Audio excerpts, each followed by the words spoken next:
muchas gracias por estar aquí en este seminario coloquio que fue un poquito apresurado por cuestiones, vacaciones, auditorios, etc. Pero bienvenidos aquí a Física, este es un seminario de computación, ¿verdad? Muy bien.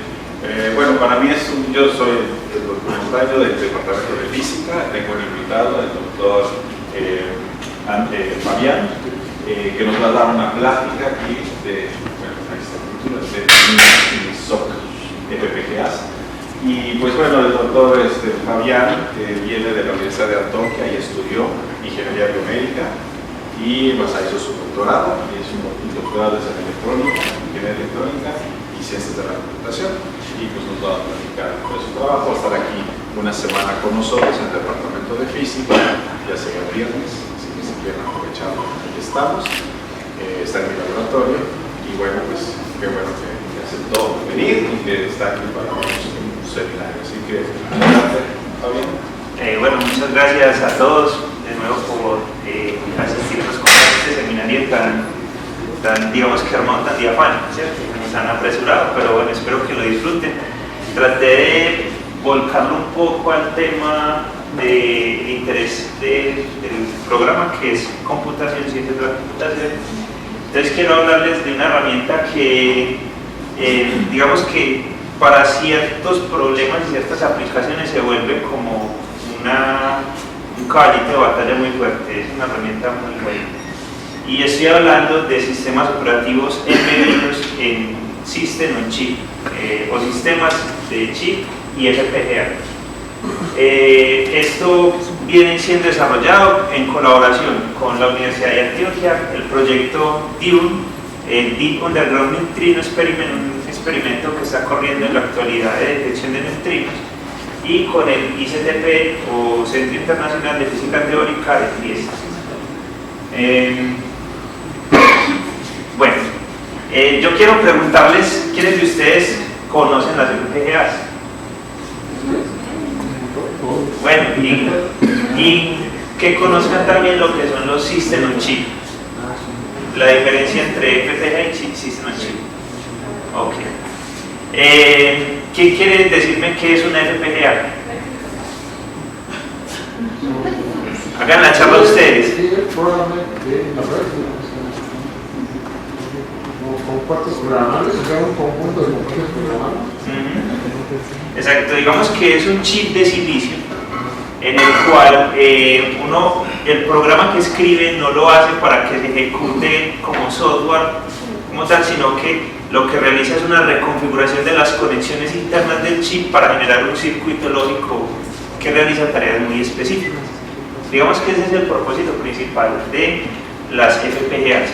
Entonces, como dices tú, es una red o una matriz de múltiples compuertas lógicas que uno las puede conectar a su gusto y arma sus circuitos lógicos. Digamos que esa es una de las ventajas mayores que tienen las FPGAs, que permite construir circuitos que ejecutan operaciones a muy alta velocidad. Pero muchas veces, cuando se trata de hacer interfaces de comunicación o interfaces de procesamiento de datos de ciertas características, se vuelve complejo el manejo de este tipo de sistemas, y no todo el mundo es experto en el manejo de FPGAs. Pues no sé, ustedes dicen que las conocen, pero no sé quiénes realmente se consideran expertos manejando o escribiendo un circuito en FPGA. Ya las manos son menos.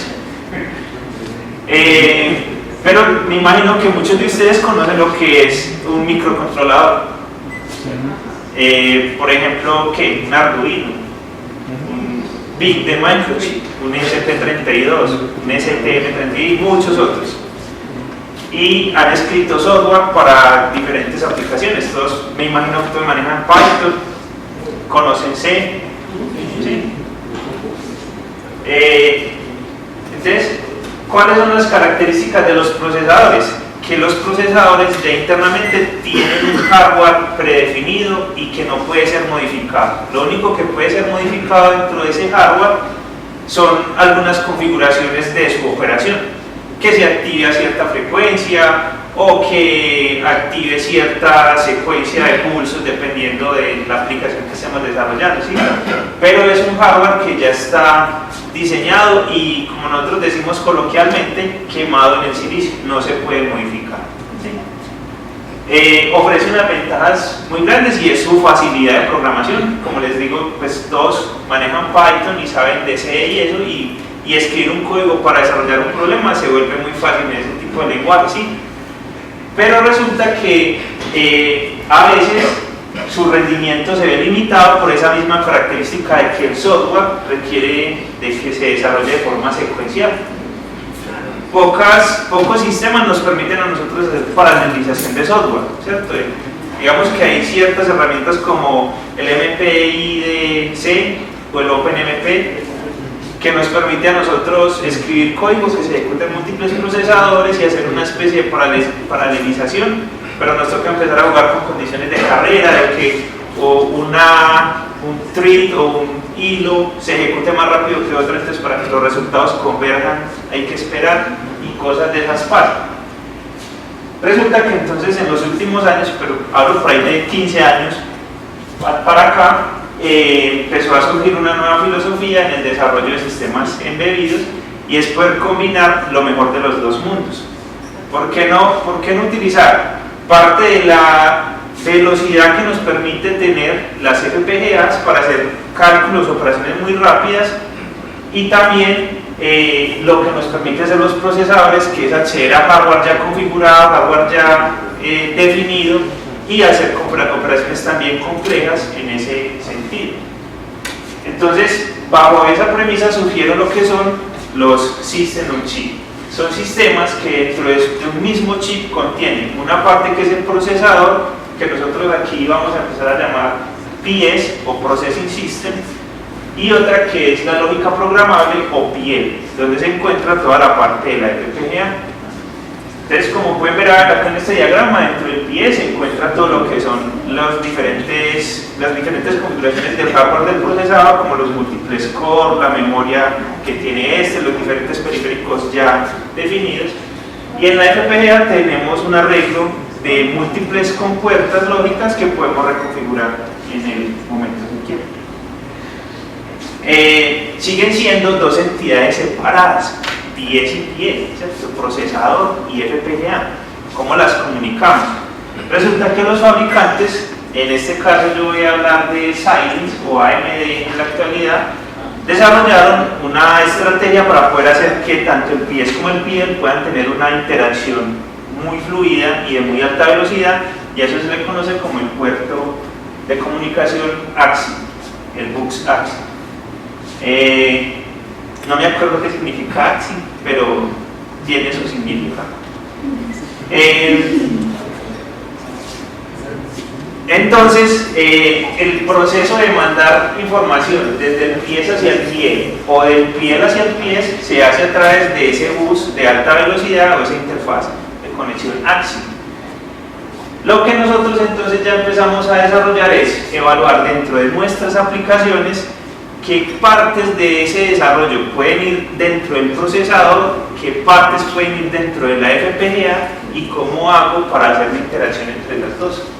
Entonces hay una parte del software que se maneja desde el PS que me permite acceder a los periféricos del PL por medio del AXI bus. Digamos que esa es como una de las filosofías. Ahora, volquémonos un poquito hacia el procesador. ¿Entienden estos tres nombres que aparecen ahí en la diapositiva? Bare Metal, R2 y Linux embebido. Bueno, les voy a explicar un poco. Cuando ustedes programan un microcontrolador, quiero que alguien participe cuando programan un microcontrolador. Normalmente, ¿cómo lo hacen? Utilizan una función que se llama como main, ¿cierto? Y entre esa función main escriben todo su código, ¿sí? Esa forma de programar, de hacer el desarrollo para interactuar con el microcontrolador, se conoce como bare metal, en la que ustedes están interactuando directamente con los registros del microcontrolador definiendo en qué tiempos se hace qué operaciones, a qué hardware estoy accediendo, y bueno, se vuelve de mucho control por parte del desarrollador. Tiene las siguientes características: que no utiliza sistemas operativos, ahí no estamos gestionando sistemas operativos, ya les voy a hablar un poquito de eso.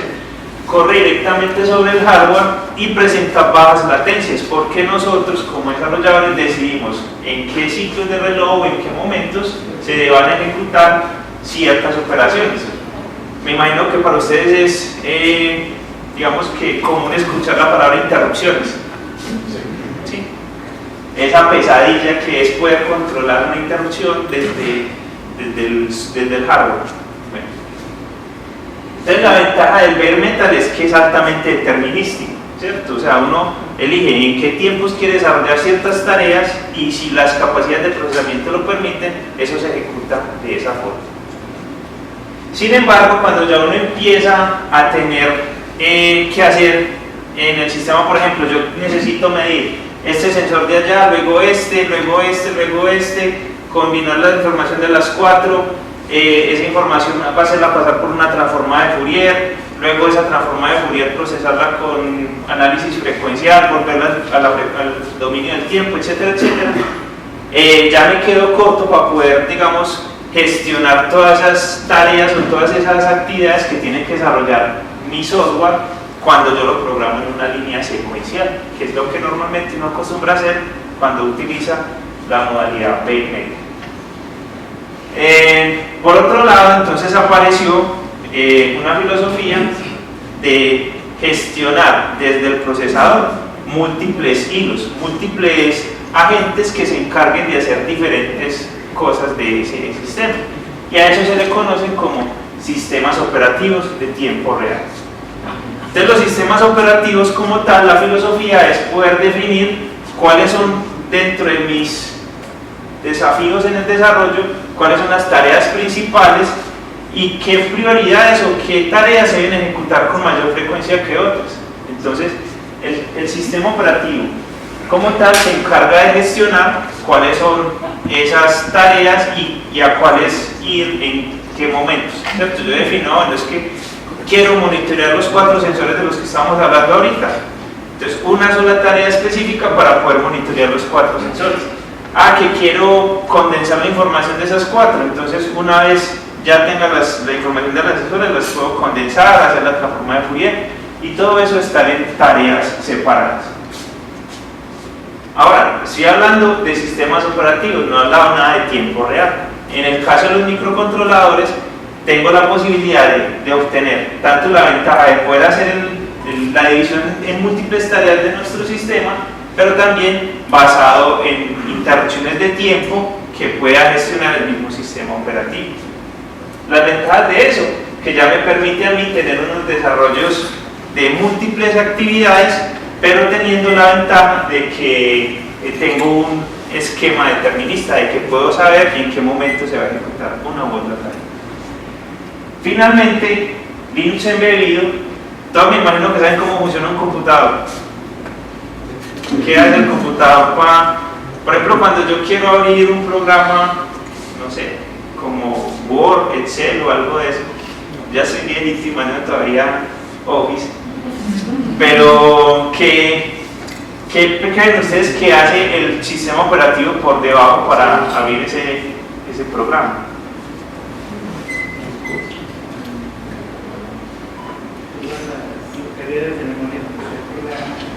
¿Cierto? Gestiona ciertos recursos del procesador para poder mantener eso. Pero si ustedes al mismo tiempo tienen abierto un navegador y tienen abierto, no sé, voy a poner un video en YouTube y tienen abierto por acá otro software diferente, miren que ya, si yo tuviera una característica de un solo hilo o de hacer una gestión de forma secuencial, ya esa gestión de múltiples actividades en un sistema se vuelve compleja. El sistema operativo de lo que se encarga es de gestionar los recursos necesarios para poder darle las capacidades de ejecución a cada una de esas tareas. ¿Cuál es el problema con los sistemas operativos? que ya pierden flexibilidad, o sea, ya la gestión de los recursos ya no la decido yo como usuario, sino que la decide el mismo sistema operativo. A diferencia del bare metal, que yo puedo decir, quiero tanta memoria para este proceso, tanta memoria para en este caso se vuelve más complejo. Sin embargo, la gran ventaja que tiene Linux embebido es que nos permite hacer uso de librerías que han desarrollado otras personas para hacer tareas extremadamente complejas.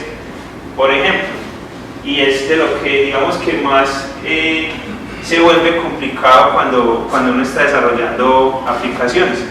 Si yo necesito que la información de múltiples sensores se mande por Ethernet hacia un servidor, ¿cómo creen que esa tarea sería gestionada por el bare metal?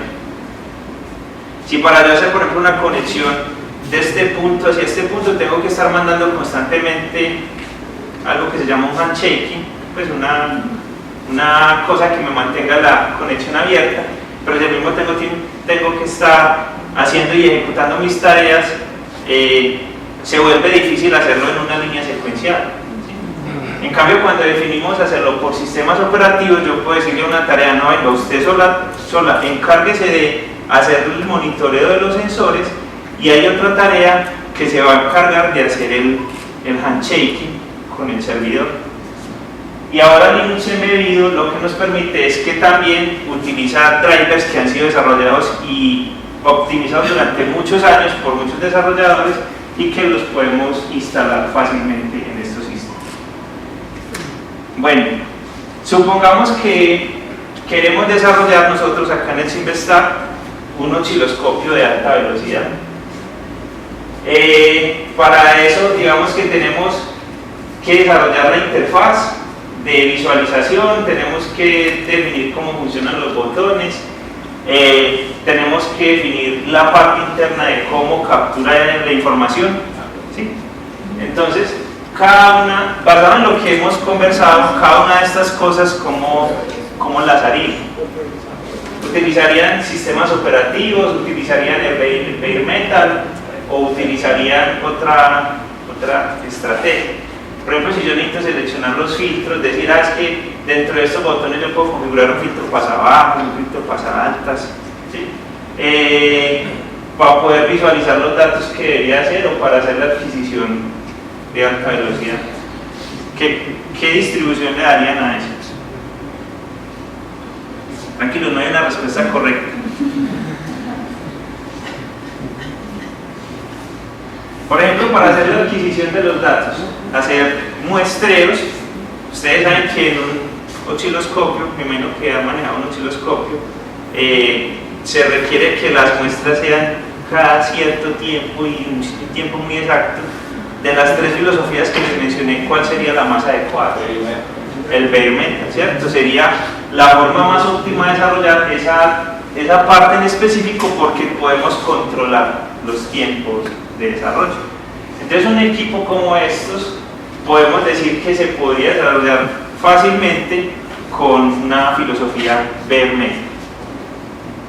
Ahora vamos para otro caso más extremo. Tenemos un experimento en el que tengo 300 sistemas de adquisición conectados, 300 osciloscopios, pero necesito gestionar configuraciones para cada uno de esos 300 osciloscopios dentro de un sistema central. Cada uno de esos osciloscopios va a capturar información de forma, puede ser en bare metal, ¿sí? Pero lo que yo necesito es irle preguntando a cada uno de esos, venga, ¿qué datos tiene usted? ¿Qué datos tiene usted? ¿Qué datos tiene usted? ¿Usted sí está bien configurado? ¿Necesita información de mi parte? En este tipo de soluciones, ¿cuál creen que sería la mejor filosofía?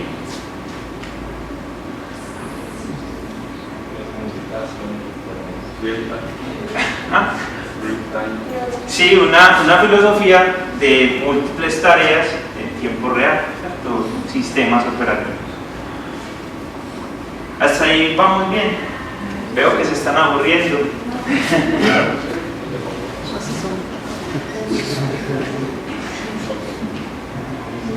Ahora, voy a contar una historia personal, porque digamos que como ustedes me visualizo, hablamos, conocen cómo funciona Bare Metal, pero los sistemas operativos no. Y muchas veces no es porque uno no haya oído mencionar el término, sino porque le da miedo como esos cambios de filosofía del trabajo, ¿sí? O sea, como que uno está acostumbrado a que trabaja de una forma y que todo lo puede solucionar de esa forma, pero resulta que a veces es mejor y es necesario hacer cambios en esa filosofía.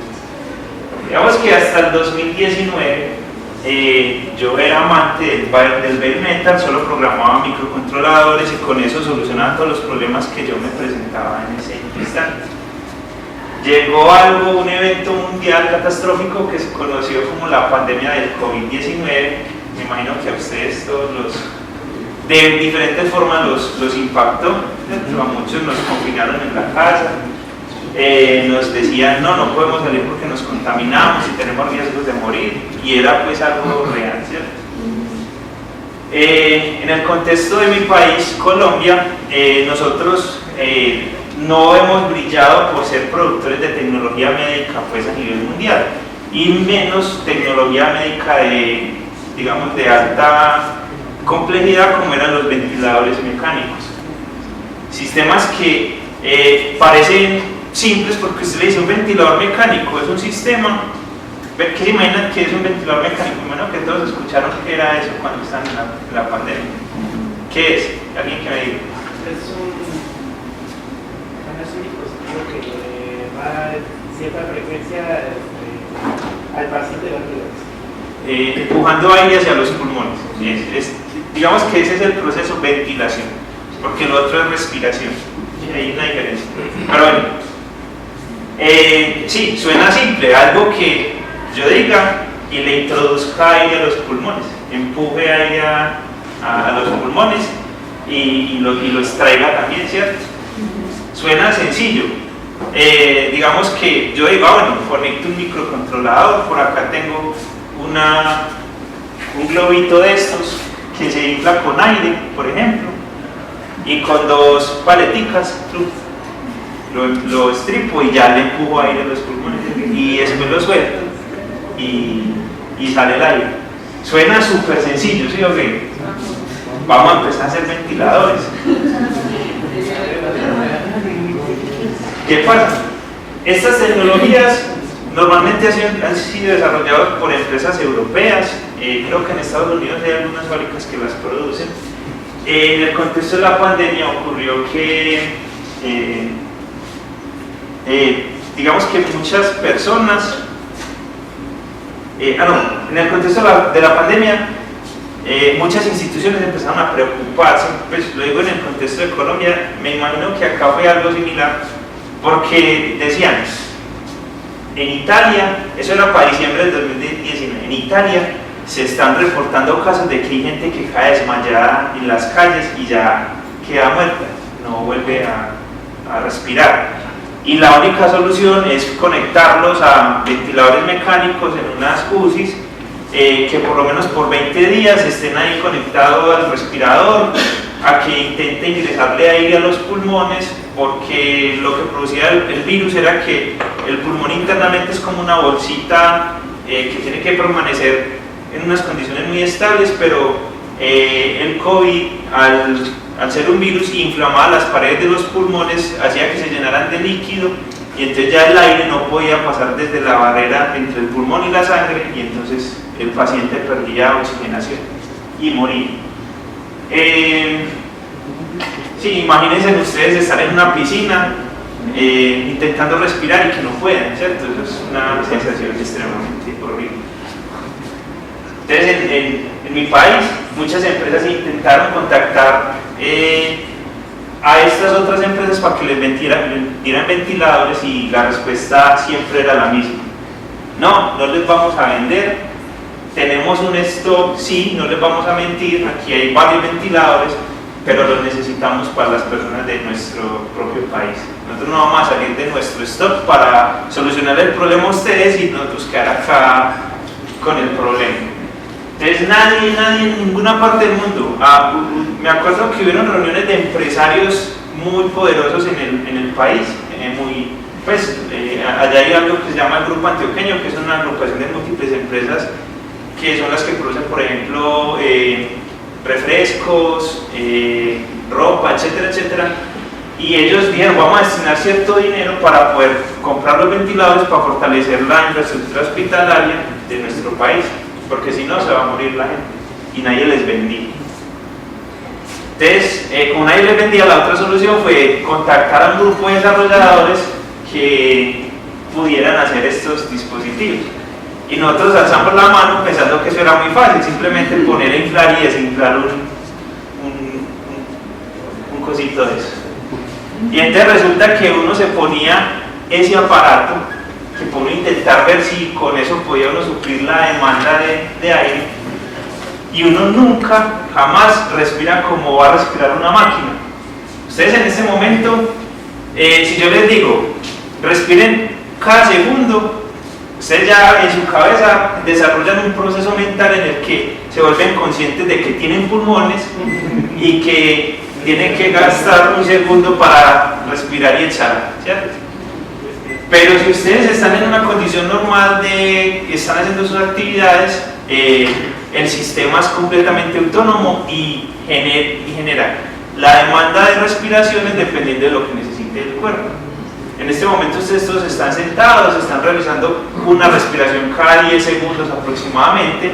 Si salen a caminar, realizarán 2 respiraciones cada segundo, y si salen a correr, empieza uno a quitarse y a quitar, ¿cierto? Entonces el sistema es dinámico y no responde a una configuración. Entonces yo decir que es que mi sistema solamente es inflar y desinflar a una frecuencia definida, no funciona. ¿Sí? Lo otro que era importante en este caso, llega el paciente al hospital y la forma en que se digamos, conectaba un equipo de estos era que le introducían una manguera, un tubo acá en la parte de la laringe, que también se inflaba para, digamos, que cerrar la vía aérea y para que el único aire que ingresara fuera el del ventilador. ¿Por qué hacían eso? Porque si yo estoy intentando introducir una presión de aire hacia los pulmones y resulta que los pulmones tienen mayor resistencia, es como si yo tuviera una barrera de voltaje más alta que la que hay para salir el aire de la boca, pues entonces el aire nunca va a entrar a los pulmones, sino que hace una recirculación y sale de una hacia afuera. Pero entonces cuando hacen eso, el paciente entra en un estado de sedación, al paciente lo sedan, lo ponen a dormir y pierde todo el control autónomo de esas funciones vitales. Y entonces ya este dispositivo es el que toma el control. ¿Qué pasaría si por algún problema en mi código, que siempre pasa, ya deja de presionar? Sí, que por allá yo en mi código bare metal estoy en una condición en la que le pregunto, venga, la frecuencia cardíaca es de 10, sí, si es así, continúe. Si es de 5, entonces quédese en un loop infinito, o pasa alguna cosa así que se queda en un loop infinito y ya nunca jamás vuelve a... ¿Pero qué? Matamos a una persona por un mal diseño, una mal conceptualización de la solución, ¿cierto? Yo sé que para solucionar el tipo de problemas les han enseñado a ustedes estrategias, ¿cierto? Que poner un perro guardián. ¿Sí han escuchado el watchdog? ¿Cierto? Pero muchas veces el watchdog dentro de un solo procesador también falla.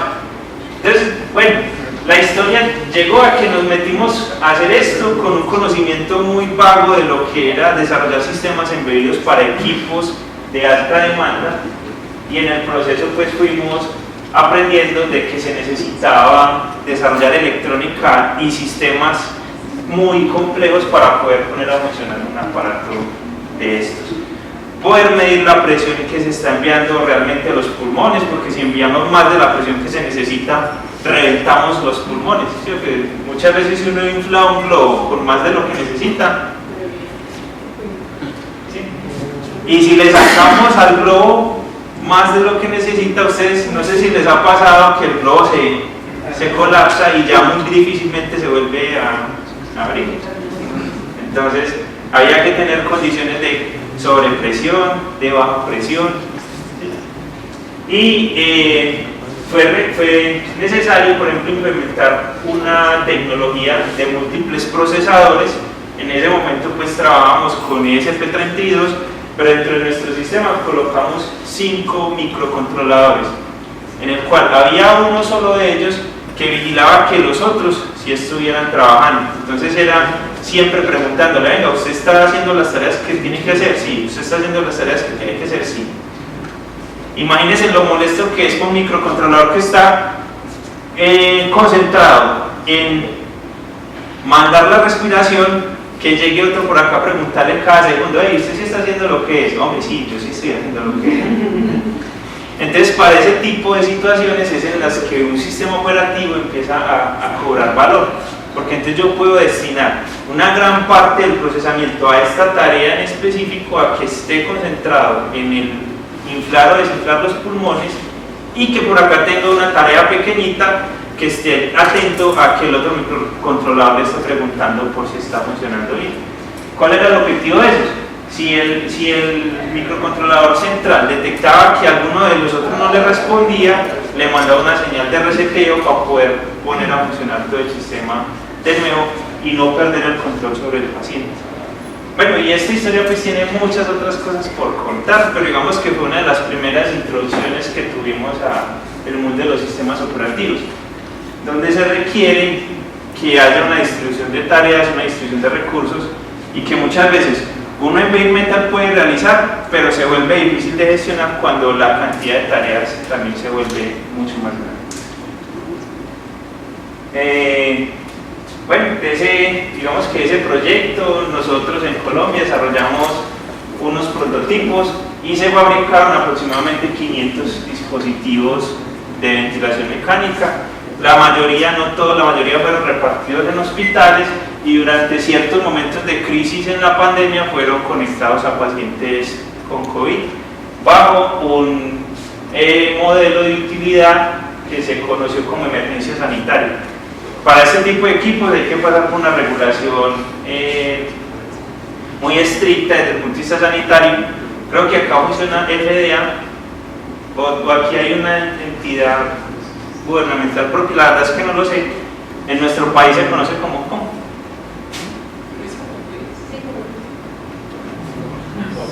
¿Copeque? Cofepris. Sí, en Colombia se llama INVIMA. Sí. Pero se basa mucho en la normatividad estadounidense, la FDA. Entonces exigen que esto haya pasado por muchas horas de funcionamiento sin pararse, que se hayan conectado a mínimo 100 pacientes sin que les haya provocado un evento adverso, y todas esas cosas se intentaron hacer, pero esto no era con la intención de generar un producto comercial que pudiera ser vendido, sino suplir una necesidad de la pandemia, y eso lo logramos, pues, fuimos exitosos en esa parte. Ahora, un segundo caso de uso de los sistemas operativos. Desde el punto de vista de la física, siempre ha sido muy interesante conocer cómo está constituida la materia y cómo la materia interactúa con otras materias, con otras formas de materia, perdón. Nosotros, desde la universidad y con el CIMBESTAC, con el profe Manuel, hacemos parte de una gran colaboración internacional que se conoce como Deep Underground Neutrino Experiment. Esta gran colaboración es un acelerador que se construyó en Fermilab, pero que a 1300 kilómetros alejado de ese acelerador se está construyendo un detector para poder capturar información de esas partículas fundamentales que se conocen como los neutrinos. Los neutrinos son, digamos que, hasta el momento, la partícula más pequeña conocida, y tiene unas características muy singulares, y es que es una partícula que tiene muy poca masa, pero que no tiene nada de carga, no interactúa de forma electromagnética con nada. Desde el punto de vista del desarrollo tecnológico, las partículas que interactúan con el electromagnetismo son fundamentales para todos los desarrollos que tenemos acá. Miren que existen cargas de electrónica, magnetrónica, ¿sí? ¿Y qué quiere decir electrónica? ¿Cómo se imaginan ustedes que explica el término electrónica? Control sobre los electrones, ¿cierto? Poder interactuar y conocer cómo es el comportamiento de los electrones bajo ciertos estímulos. Nosotros sabemos que si en un cable ponemos una diferencia potencial, por ahí se van a mover electrones, ¿cierto? Estimulados por un campo eléctrico. Estas partículas, a ser neutras, no interactúan con ningún campo eléctrico. Entonces, digamos que nada de lo que pueda interactuar con electrónica es capaz de detectar estos tipos de dispositivos, no, de partículas. Pero estas partículas sí pueden interactuar con otras formas de materia.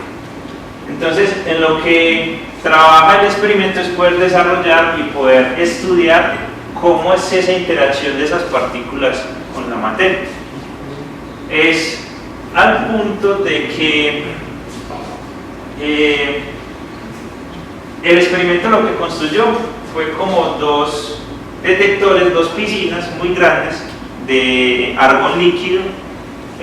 Se utiliza argón líquido porque el argón es un gas noble, un gas que no está cargado, no tiene cargas eléctricas efectivas, y que cuando está a bajas temperaturas se comporta como un material supercondensado, es decir, que la distancia que hay entre diferentes átomos se vuelve mucho menor, aumentando la probabilidad de que un neutrino toque algún argón. ¿Qué pasa? Como les digo, los neutrinos son extremadamente pequeños.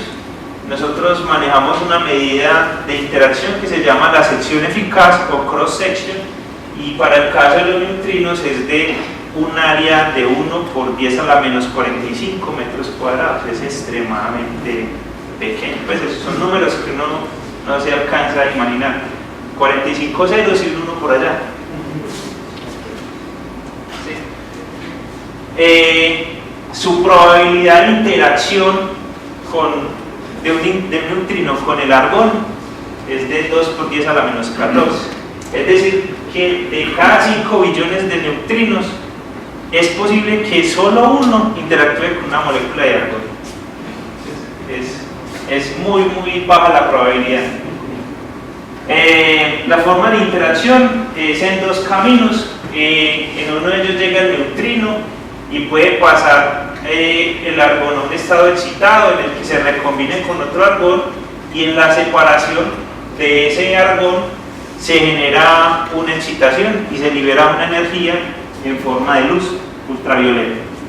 La otra vía es que ese neutrino haya tenido tanta energía que es capaz de arrancar un electrón, es decir, ioniza el argón, genera una unión con otra molécula de argón, luego ese electrón se recombina, vuelve al argón en un estado excitado y lo separa generando el fotón. Ya el fotón sí se vuelve una partícula que nosotros podemos detectar y medir. ¿Cómo lo hacemos entonces? Se libera el fotón y tenemos unas estructuras de detectores en la cual llega el fotón, se introducen unas cámaras que se conocen como arapucas. Arapucas fue el nombre que se le dio de las personas que desarrollaron este tipo de detectores en Brasil, y arapuca traduce del lenguaje nativo de Brasil, jaula de pájaros.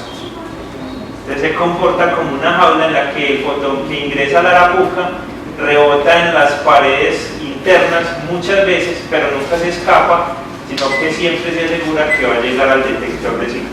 Entonces el fotón interactúa con el detector de silicio y produce una señal como esta. Una señal que tiene una duración de solamente 4 nanosegundos. Extremadamente corto. Y para nosotros no solamente es importante detectar que haya o no la señal, sino detectar qué tanta señal se generó desde el fotodetector, porque eso nos da información, no solamente de su masa, sino de la energía que tenía la partícula cuando realizó la colisión. Y esa energía está relacionada con qué tanta interacción pudo haber tenido esa partícula.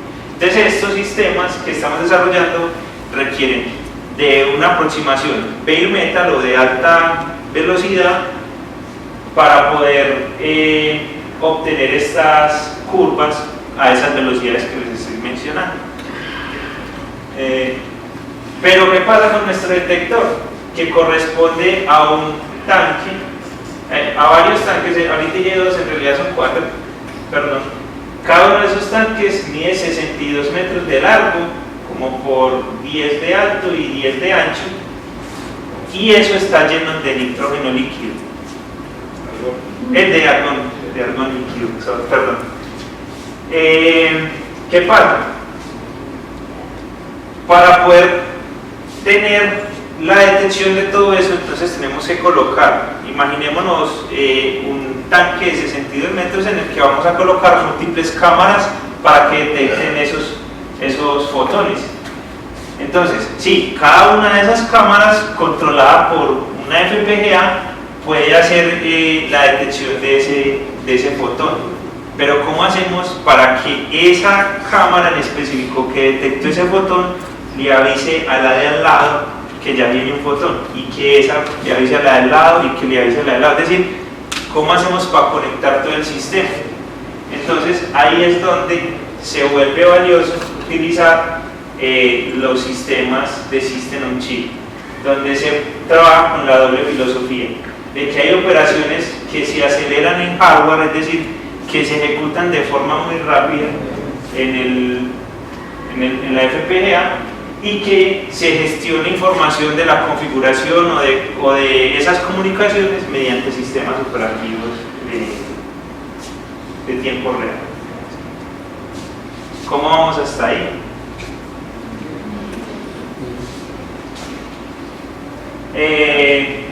Entonces el sistema que desarrollamos en esa parte involucra ambas metodologías. Una parte que es el PL, que ejecuta todo lo que es la adquisición de los datos mediante circuitos externos de alta velocidad, pero que toda esa información puede ser configurada y gestionada por un sistema operativo, en el que le diga, bueno, es que yo necesito que esas 10 tarjetas que están en esa esquina, al estar en esa esquina van a tener menos sensibilidad, entonces vamos a aumentarle la ganancia efectiva a esas, mientras que las que se encuentran en la parte intermedia tengan una ganancia diferente. Pero esto, ¿por qué se hace necesario? Me devuelvo por acá. Porque el sistema como tal, que va a estar compuesto por muchas tarjetas, en específico van a ser 150 tarjetas por tanque, van a estar a 1 kilómetro bajo tierra. Entonces, pensar en hacer una configuración de cada una de las tarjetas, reprogramándola, porque eso es lo que uno hace, esto me falló, reprogramemos, ¿cierto? Eso es lo que uno piensa que puede funcionar. En este tipo de sistemas ya eso no es viable, porque imagínense poner a funcionar las 150 tarjetas y que yo tenga que bajar 1 kilómetro y ir a reprogramar una por una las 150 cuando un experimento ya está corriendo. Eso no es factible, más en una situación de alta radiación, ¿cierto? O sea, yo mandar a un operario a que haga eso sin saber si se está mandando radiación o no, pues bueno, esas son cosas que se pueden controlar, pero si se puede evitar el acceso a ese tipo de situaciones es mucho mejor. Entonces, me estoy volviendo mucho. Entonces, digamos que para eso nosotros dentro de la colaboración decidimos que la mejor opción era utilizar sistemas System on Chip. En específico utilizamos esta tecnología que se conoce como CRIA. La CRIA es una FPGA MSOC, es decir, System on Module, perdón, no es MSOC, es SOC, System on Module, que dentro de su construcción incluye la parte de procesamiento, la parte de FPGA y toda la parte de memoria distribuida que se necesita para manejar las diferentes tareas. También interfaces de comunicación de alta velocidad y todo gestionado por un PS. En la parte del sistema operativo se trabaja con sistemas operativos Linux. Esos sistemas operativos se definieron desde la colaboración porque nos permiten a nosotros tener acceso a protocolos industriales de comunicación. No sé si han oído hablar del protocolo PCUA. No. Es un protocolo industrial para poder manejar múltiples sistemas en cadenas de producción y poder tener como comunicación con múltiples dispositivos. En este tipo de filosofía también lo intentamos. Yo luego les comparto o les hago llegar esta presentación. Dentro de varias partes de la presentación estoy colocando algunos links a información que es relevante. Por ejemplo, en este caso son algunos tutoriales que yo he escrito para poder empezar a interactuar con estos sistemas System on Model.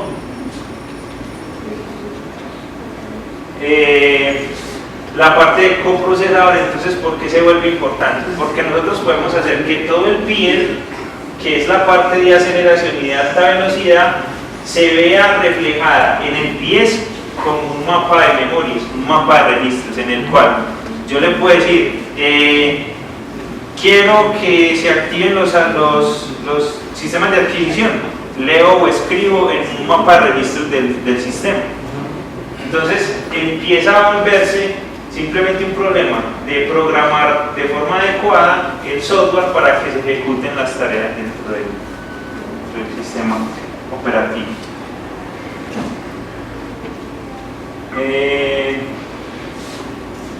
Permite hacer cosas como alineación de la etapa de adquisición, configuración de los tamaños de adquisición, configuración de los tamaños de los buffers. Y bueno, aquí les dejo otro repositorio para que consulten información adicional. Más información de interés acerca de cómo se manejan las tarjetas. Y lo que nos permite hacer esto es, por ejemplo, aquí les voy a mostrar una aplicación muy sencilla de cómo funciona. Tenemos acá el lado del procesador con Linux embebido, y en la parte de aceleración o del FPGA lo que tenemos es un hardware customizado en el que tenemos, por ejemplo, 6 registros. El primero de ellos vacío, el segundo con un valor fijo, el tercero con el valor de un contador generado desde una parte de hardware, y los siguientes para controlar una cadena de LEDs. Entonces, dependiendo del estado que yo escriba en el registro de estados, puedo obtener los siguientes comportamientos, o unos LEDs de esta forma, o un LED que se prende y va moviendo su luz, o así. Y también controlar lo que es la generación de datos. Bueno, voy a pasar rápido por eso porque digamos que hace parte de lo que es el diseño de hardware, de lo que es la FPGA, y ya lo que se viene es cómo se interactúa con el software.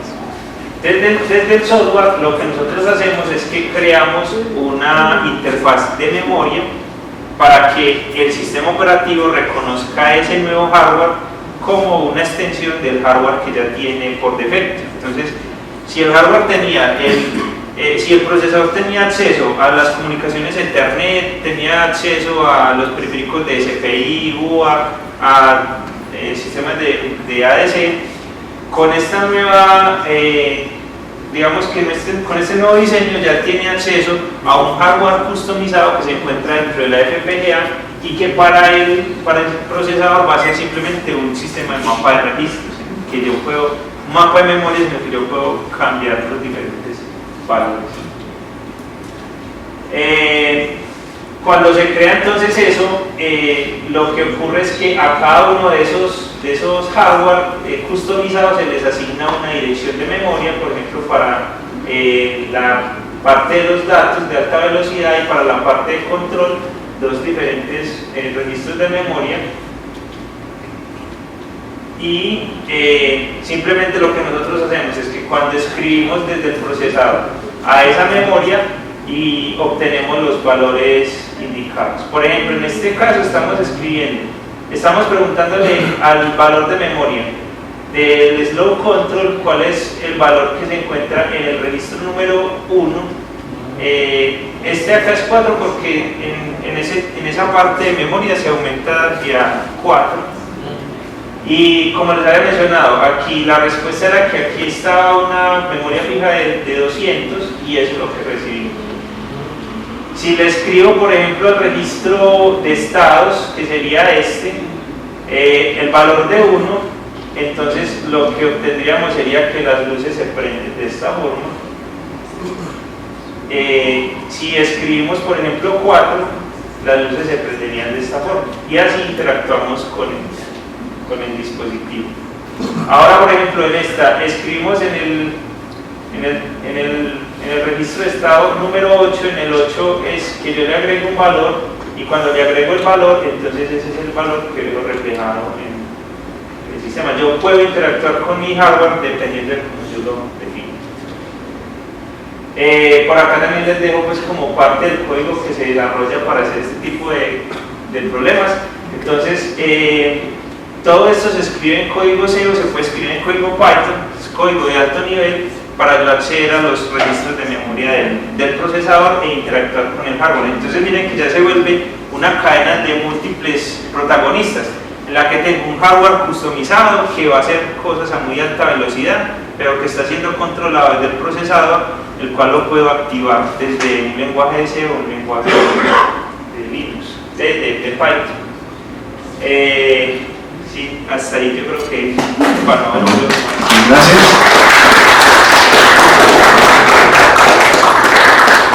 Sé que algunos tienen clases, si se tienen que retirar, no hay problema los que tienen clases con Eduardo. Muchas gracias por venir y ya. No, que no se retiren, hagan preguntas. No, te vas a preguntar. Ok, entonces agradecemos a Fabián. Por favor, si tienen preguntas, este es el momento. ¿Quién dijo yo? No se amontonen. A ver.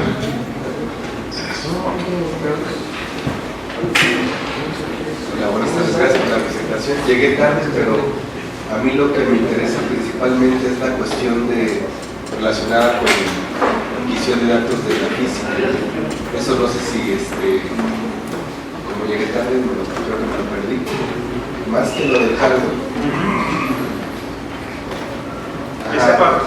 Ok, sí, es la parte de, si nos pudieras platicar un poquito de, pues, si utilizan neutrones, si utilizan partículas alfa o cómo. No, sí.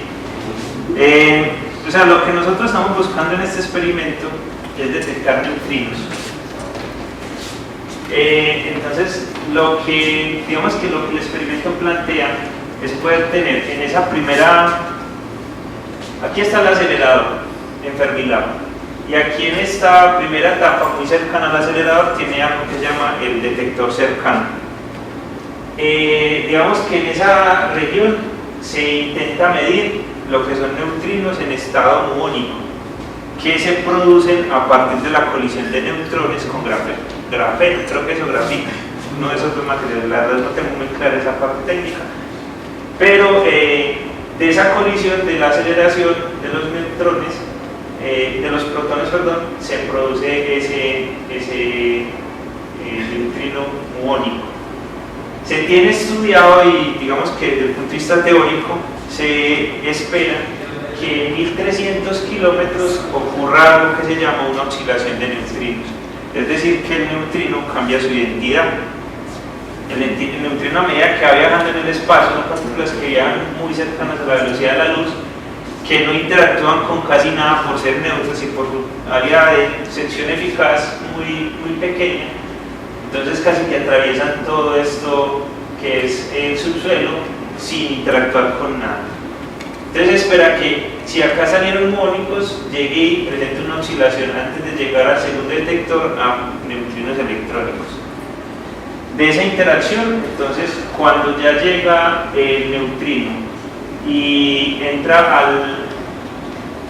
a los tanques que están llenos de argón líquido, Entonces con el argón líquido se espera tener esta cadena de interacción, la que o excita el argón, lo pasa a un estado excitado, donde forma duplas de argón, y en el proceso de separación se genera un fotón de 140 nanómetros aproximadamente, que viaja a través del argón y interactúa con los detectores de silicio. Entonces, lo interesante de esto es que digamos que el detector tiene dos detectores internamente, uno que es detector de fotones y otro que es detector de partículas cargadas, que nosotros llamamos el Time Projection Chamber, o TPC. No sé si lo hago de mencionar. Sí. Entonces, como son tan pocas las interacciones que se esperan en este tipo de sistemas, para nosotros desde la parte electrónica y de comportamiento del sistema no es eficiente tener el servidor siempre capturando información o las tarjetas generando siempre información, porque las trazas que estamos esperando son de muy corta duración, pero nos interesa capturar la forma de la onda, y entonces tenemos estimaciones de que por cada segundo de operación del experimento se generan aproximadamente 32 gigas de información. Entonces, si lo dejamos 2 años corriendo, pues vamos a llenar todos los servidores del planeta sin obtener gran cantidad de información. Entonces, lo que se planteó desde el experimento es hacer que el sistema de detección de fotones, este fotón que va a viajar a la velocidad de la luz en el medio, avise, le diga a la tarjeta electrónica, aquí va a venir un evento de neutrino posiblemente. Y entonces ya se activa todo el sistema de adquisición para empezar a capturar la información que obtiene el Time Projection Chamber o el distribuidor de carga, para poder almacenar por lo menos 2 o 3 segundos de esa colisión y poder mirar cuáles son las señales que se generan ahí. Y sobre eso estudiar la nueva física que aparece en esa interacción. Qué masa tenía el neutrino, qué momento lineal, cuántos argones excitó en su camino, etcétera, etcétera. Eso es como lo que se espera de la parte de la detección. Gracias. Y la última es para falsos positivos que utilizan. Esa es muy buena pregunta. Nosotros lo que tenemos es que estamos intentando caracterizar cuál podría ser la distribución de energías de esos neutrinos. Partículas de carga mucho más pesadas van a producir mucha mayor energía, eso es lo que tenemos estimado, pero digamos que esa respuesta como tal no la tengo muy clara. ¿Alguna otra pregunta? ¿Por qué es que el Linux está embebido? ¿Y qué tipo de distribución utilizas y en qué procesadores se instala Linux? Además del kernel, ¿qué tipo de programas instalas en esos procesadores? Ok. Se dice que es embebido porque está no dentro de un procesador convencional como lo conocemos del computador, sino que está embebido dentro de un sistema System on Chip que incluye tanto el procesador como el FPGA. Entonces es un término asociado más a que es para trabajar en sistemas embebidos, en sistemas de menos robustez. En cuanto a los procesadores, este tipo de tarjetas, tengo información por acá. Creo que es esta. Este tipo de sistemas contiene 4 procesadores de alto rendimiento Cortex A53 que alcanzan hasta 1.5 GHz y tiene otros 2 procesadores Cortex R5 para tiempo real. Entonces la distribución de Linux como tal corre en los 4 procesadores Cortex A53, y desde Linux yo puedo generar software para que corra en procesadores de tiempo real. Entonces, digamos que este tipo de plataforma se vuelve súper versátil porque tiene las 3 posibilidades de desarrollo. Tiene aceleración en hardware, sistema operativo de tiempo real para controles determinísticos y sistemas operativos robustos para comunicaciones complejas, manejo de unidades de punto flotante que ya están construidos en el hardware. Creo que tiene unas unidades neón que son para aceleración de operaciones de punto flotante en el procesador. La última pregunta, ¿cuál era? ¿Qué aplicaciones además del kernel? ¿Desde qué ideas? Bueno, sí, no, también me preguntaste por la distribución, ¿sí? En realidad estas tarjetas pueden correr un Ubuntu completo con generación de gráfica de GUI.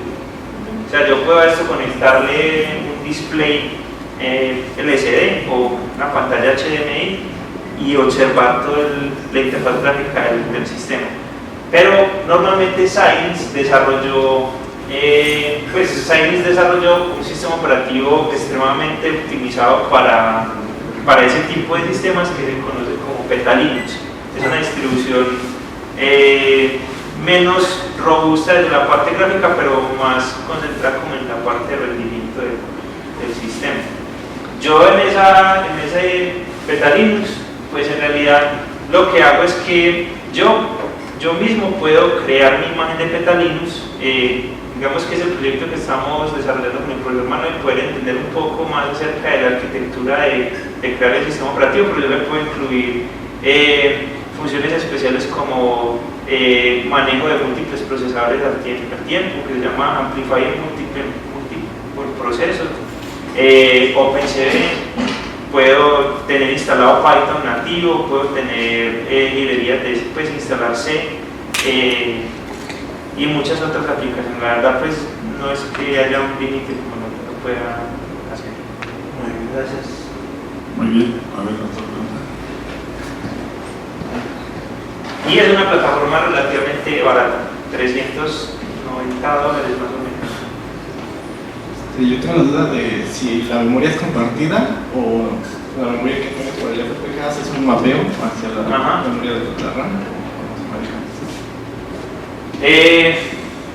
Bueno, tiene estos 4 GB de memoria RAM, que es una memoria compartida entre la FPGA y el procesador. O sea, se puede acceder a la memoria RAM tanto desde la FPGA como desde el procesador. Es principalmente utilizada por el procesador. Pero yo desde la parte de la FPGA puedo construir pues, mis propios registros de memoria que son propios de la FPGA. Y para acceder desde el procesador a ellos ya sí lo tengo que hacer a través de la interfaz AXI. Entonces tiene parte y parte. Hay una parte que sí es memoria compartida y otra que sí está memoria dedicada solo para la FPGA y otra que solo para el procesador. Pero se pueden usar las dos. Muy bien. Última pregunta, porque ya. ¿Sí? Yo tengo, bueno, ya te han preguntado sobre la parte del software y qué, por ejemplo, para el proyecto que tienes, ¿qué hay dentro de la parte de programable? O sea, ¿qué tipo de circuitos o diseños, sí. qué cosas son las que ustedes pasan a la parte sí. de En la actualidad, nosotros dentro de la parte programable, lo que tenemos es, perdón, este es el módulo. Dentro de la parte programable nos centramos principalmente en la recepción del reloj externo que sincroniza todas las 150 tarjetas y ese reloj se distribuye a todo el sistema de adquisición. Entonces, dentro de la parte programable principalmente nos centramos en poder capturar esta información, que son por cada uno de estos, aquí tenemos 5, cada uno de estos tiene 8 canales de adquisición, cada uno de esos canales es de 14 bits y captura a 100 MHz los datos. Entonces genera pues bastante, los buffers de datos son bastante grandes. Se gestiona toda esa información y se concentra para mandarla por un PHY de 10 gigabit Ethernet. Entonces, principalmente la parte lógica la usamos para ese sistema. Actualmente sí estamos trabajando en el desarrollo de algoritmos para lo que se llama el self-trigger, que sea que él sea capaz de identificar cuando aparece una señal con un pulso que es reconocible. Entonces también hay una parte de SP ahí. Bueno, muy bien, pues nada más para concluir, el doctor Fabián va a estar hoy en el departamento de física por si quieren visitarnos y preguntarle, así que aprovechen si tienen algún interés.